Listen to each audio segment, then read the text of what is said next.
Kyle, what you doing? We need to sanitize all the crap we're going to be using. Equipment. We wash the bottles with PBW. Okay. On high temperature setting in the dishwasher. Definitely don't want to use soap. Correct. I think what we're going to do is we got this bottling bucket here. We're going to sanitize it with some Star San. And then I think we should probably just make our mix in the bucket. Definitely. Whatever you put in here is what we'll bottle. Yeah. Okay. Make sure, I just got lucky because we were screwing with this earlier. Make sure your nozzle's closed on your bottling bucket before you go dumping 5 gallons of liquid in it. Be a real bummer. That'd be a real bummer if it wasn't. Professional brewers. Yeah. Aren't these dudes professional brewers? They fuck up every batch somehow. These guys honestly have no idea what they're doing compared to other real brew pros. I'll find out how to brew someplace else. This guy's an idiot, hasn't got a clue. If I was a professional brewer, I would probably be working at a brewery. Let's just start with that. What we determined after we stopped filming yesterday is that 33% to 66% was the magic ratio. So it's 1/3 to 2/3. Okay. We need like 3 1/3 gallon of Saison in here, and then we'll top it off to 5.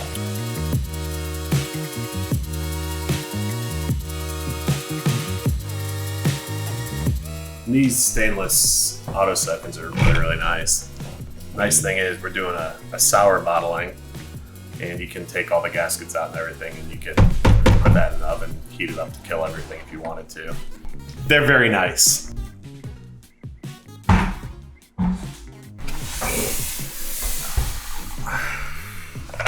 What about this thought?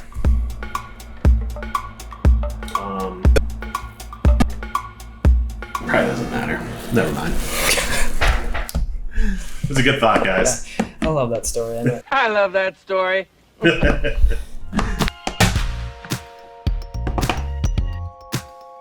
Oh wow, all the yeast dropped down. Well, that's good. Still got that pellicle though. Definitely has a pellicle.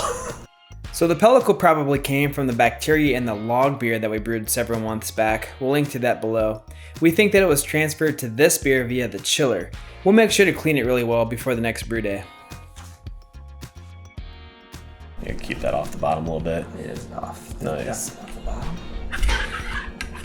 And how much we shooting for? 3 1/3. There she rolls. Oh yeah. Okay, cool. What do you see, Kyle? I can literally see myself in there. 1 gallon. That's not a metaphor. My reflection is visible on the top of the beer. Looks like, yeah, real close to 3. Oh, we're there. Oh, we're over it. Oh god. Oh, sweet baby Jesus. Yeah, I'm gonna put the lid back on this and just set it to the side. We're gonna throw the rest of that in a keg. When was the last time you bottled a beer? Okay, yeah, that's probably important for us to note. I thought about this yesterday. It's been 12 years since I've bottled a beer. Yeah. And I only did it a couple of times. Yeah. And I didn't know what I was doing to begin with. Yeah. So the chances that we're gonna do this right, unless you know exactly what to do. The last time I bottled a beer slim was to none. probably 2002. Okay, so we're gonna fuck this up. Yeah. I bottled my first 2 batches, and then I immediately went out and bought a keg. Yeah, exactly. Just because of the time investment. Oh, go basket up. Yeah, go basket up. Get that height. Get the height, man. Some people soak their corks. Some people don't. Yeah. I figure, why not? You enjoy cork soaking. Yeah. Kyle, you seem like a guy who would soak his corks. Cork soakers are born, not made. We did do some research before this today, and it seemed like people were washing, sanitizing, and then like putting them on a bottle rack to sort of dry a little bit. Yeah. We do not have a bottle rack, so we're just gonna dunk some bottles and roll with it. That'll be fine. Yeah. To do this, the bottling part, you'll need a bottle pusher thing, cork pusher, capper. I think they call it Corker? Portuguese bottle corker. Corker capper. I don't know. You need some corks, and then you also need, if you're using Belgian bottles like we are, some of these little wire cages. Yeah. And then the last thing we have here, some carbonation tablets and carbonation drops. It's just sugar. Yeah. So this is what the yeast is going to eat. in order to make the CO2 to carbonate the beer. And I've never used these. I always made like the sugar solution where like there's calculators online where you add priming sugar to the bucket. Yeah. Oh, you know, dude, we skipped a step, man. What's that? Dude, we need to add our sour beer. Let's not get ahead of ourselves. Yeah. So we're gonna top this off 5 gallons. What's that? 4. It's getting progressively darker. Yeah. 4 1/3. Jesus, criminy. What happened?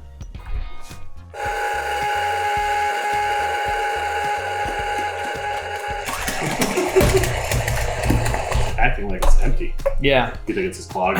No. I just remembered why. I think I just figured out why. Because if you look at this, it's not yeast, it's clear. Right. I was anticipating the yeast rising up. Did you cut the dipstick tube? I cut the dipstick tube. That's what I did.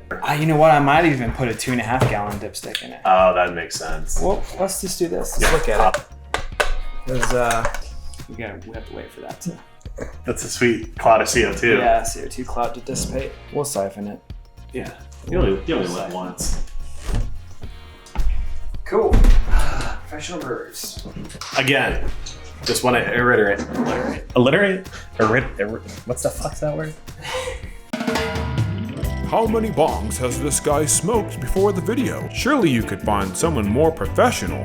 They always look extremely high when brewing. Are they both high? Reiterate. Jeez. What you want to do is alliterate it. Oh yeah. Nope. Yeah, there's plenty of beer in there. It's all relative to the size of your dipstick. But typically you've been pulling that much off and then refilling it with fresh beer, so makes sense. We're about 4.8 right now. Cool. All right, 4.9. Cool. I think we're at 5. Cool. Dude, I can just see the YouTube comments about this little scenario right here. What the fuck are these guys doing? These guys are pro brewers. These guys are definitely not pro brewers. All right, cool. So we got 5 Gs. It's just the dishwasher. 2 of these in a 22-ounce bottle is good for 2. I'm guessing, because it doesn't say on the package, I'm guessing like medium average carbonation, 2.5 volumes. Okay. 750 milliliters is slightly larger than 22-ounce bottle. Okay. Right? So you would be slightly under based on that math. Right? Okay. Assuming that the Saison ferments down to the same ending gravity as the sour, there will be like a 0.5 point of gravity difference. Okay. Which is a 1/4 volume of CO2 difference. Yes. I'm just gonna do the normal amount For what they're saying for sugar. That's for 22 ounces. 22 ounces. Putting a little less sugar in will make up for it with the fermentables that are left in the Saison. Correct. Okay. Yeah. So we've done the test, and we're gonna do another round here. You ready?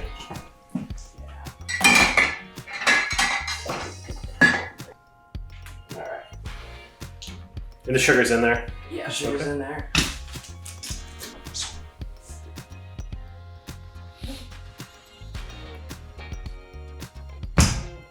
Cage it up.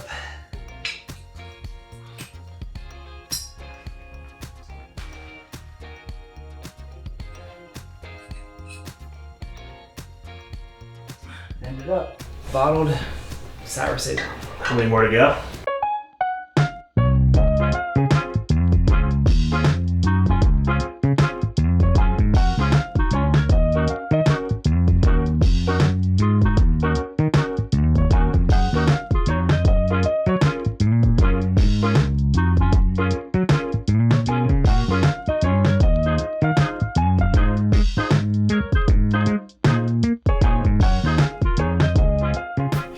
It's been 12 days. Oh, Dude, 13. you got a little, got like more in this area right here. We should get some like a lint roller up in this joint. We need to hire someone specifically just to remove cat hair from me before we start these videos. I'll just get it. We should put that on Craigslist and see Get any replies. Dude, are you excited? I'm excited. I'm excited. I'm really excited. What do you think about these labels? I think you did a fantastic job. I bought these labels on just label paper on Amazon, and just printed it on our printer. So this is young. It's young. Beer like this will definitely change significantly over time, but We don't have the luxury of time. We have the internets to feed. yeah, no, we'll save a bunch of these bottles for later. We're just gonna open one for tasting. Hopefully it's carp. It's been 12 days. We've got the that Norwegian, 2 kinds of Norwegian kvike. But you can say it in 2 ways. Okay. Kveik and kvike. Yeasts in the Solera. Oh, you do? Yeah. Okay. So We'll see. real multicultural experience here. And there's a bunch of bread and other Bread and bones. all the kinds of stuff. So it should be carved up. There's definitely sediment at the bottom of the bottle. Well, that's good. We left these at room temp. Probably should mention. Yeah, while they're bottle conditioning. So the yeast can do its thing and carbonate them. Then we pop this guy in the fridge to cool it down. Dude, we did put this. That I ran that in too tight. Went a little deep on that one. Oh God. You can. I'm tempted to just use my teeth. Do it. That'd be the issue. Oh man. Oh God. All right. Plan B. Plan B is just break the cork and pop it in. So far, this tasting's going pretty well. Like 6 minutes in, we haven't even tasted a beer. Oh, I feel like it moved there. Oh no! No! God damn it.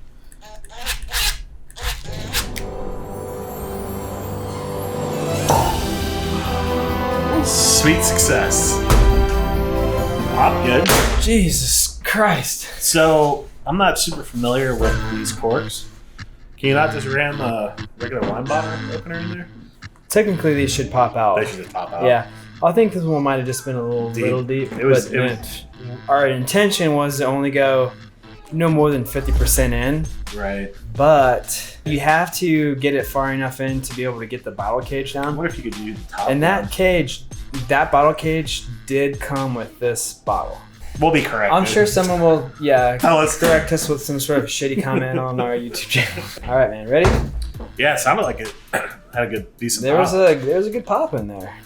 Yeah, there was a good pop. Oh yeah, there we go. We got a little carbonation. Smells like a sour beer. Color's looking a little better too. My pour had a little bit more head on Got a it. little more vigorous maybe. But this is young. Extremely young. Yeah, it smells really good. It does. Yeah. It smells really nice. I'm getting a sour beer aroma.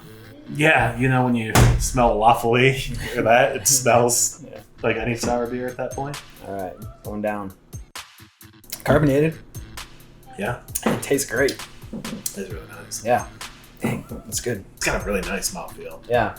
And then at the end, it kind of, the sourness, acidity kind of cuts through. Yeah. What flavors are you picking up? I don't I'm getting A sour. lot of stuff, really. Yeah. Once it warms up a little bit, Yeah, it's pretty cold. it is pretty chilly. I feel like there's definitely some Brett funkiness for sure. Not like overwhelming, but a little bit. A tiny bit. And then like the initial Solera was like really heavy on There's chocolate rye in there, and there's Chocolate, pomegranate and chocolate. Solera. And that's been muted out. A Yeah, lot. it's all kind of just blended together at this yeah, point. it's pretty And- cohesive. Yeah, it's sort of like just a really nice blend of a lot of different flavors. Nothing really stands out.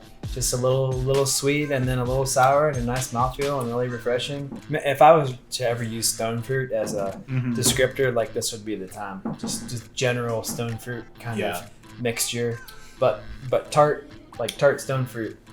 If I had to say something fancy. Man, that's a really good. Hell yeah. one. Love it. That's great. Yeah. And I've already given a couple of these bottles away to people as early Christmas gifts, and like people are just super stoked to And they look drink great. it. They look really cool. Also, if you're just watching this video, there are 2 other videos in this series on brewing this beer. Yeah. So check those out. The link is in the description. And there's tons of good info on Milk Defunct too. If you Oh, want to really kind of nerd out, like that's the go-to resource. We're just having fun with what we're doing with it. Yeah. It's not the Right. correct way, only way. Yeah. Right. It's our way. Yeah. Cool. All right. Well, cheers. Cheers, man. Yeah, And, super stoked. Thanks for watching. Check out our website, climbersupply.com. Subscribe. That's what they say, right? I think that's what it is. Yeah. That's what the kids say. That's what Jake Paul's saying. Is that his name? Yeah. Ron Paul, is The that what he's